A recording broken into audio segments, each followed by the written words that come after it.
What's going on, everybody? Today we're going to be doing a little walkthrough, fly-through of the two new maps that were released for Call of Duty Elite members, and I believe only Elite members on the Xbox 360, which is a bit of a rip-off to PlayStation Elite members. I mean, you've already paid for the extra service, which, by the way, doesn't work still.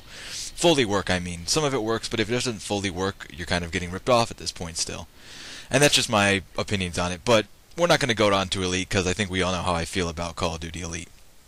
But they finally delivered map packs that were promised to be monthly content, and, well, honestly weren't. When it was first released, it wasn't monthly content because it's been 2 months now, a good 2 months, and there had been no content until now, January 24th, which this morning was the release of two new map packs, which were Plaza and Liberation. I've only played them once each, and I've done a walkthrough like you're seeing right now, just going through the map, just checking it out, just see what it looks like.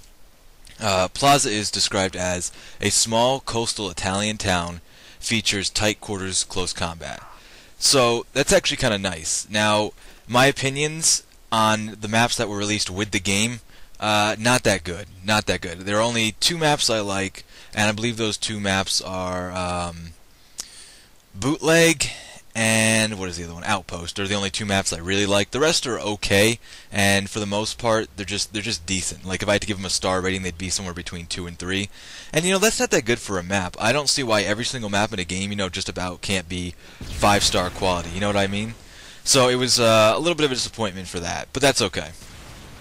Because these new maps, actually, I'm mildly happy with so far. Like I said, only played one game. This is just my honest thoughts. It's not like you're getting the best strategy to play capture the flag here yet. That's not what you're going to get from me, because that's just not my style. And also, they've only been out for a few hours. People just couldn't possibly have the best running flag routes, or maybe they could. I don't know. But this map actually, it looks pretty good, and you would expect a map to look at least decent. You wouldn't want a map to look boring, right? And it's got quite a few levels. It almost feels like it's got 4 levels to it because of all the tunnels and staircases and bridges you can run across. And I really do like it. It looks big. It's not that big. I'd say if I had to classify it, it's a medium-sized map. If you took a look at the overhead view of the map, it would look kind of big, but like I said, medium-sized map. It's got a couple of indoor, outdoors, so it's even for air support in my opinion. There's a couple places you can run to get indoors, under bridges, and a couple things blocking it, like if you're on one side and the helicopter's on the other, it can't shoot you through the building. So in that sense, I think it's a pretty even map for air support, as opposed to other maps where it's like air support is useless or air support is just overpowered. So if that is a really good balance, and I'm glad they did that. It is kind of a SMG running gun map. Obviously people are still going to use snipers and stuff, but I think actually shotguns and SMGs work the best here, which is kind of typical weapons you see people running anyways when they're running and gunning, but this is sort of a running gun map. It's kind of hard to get distance for sniper rifles and assault rifles on this map. Maybe you could pin up somewhere for capture the flag or domination. But that's what I kind of like. I think this is going to be, even though I've only played team deathmatch on this map, I think it's going to be really good for objective. I'm really looking forward to the objective.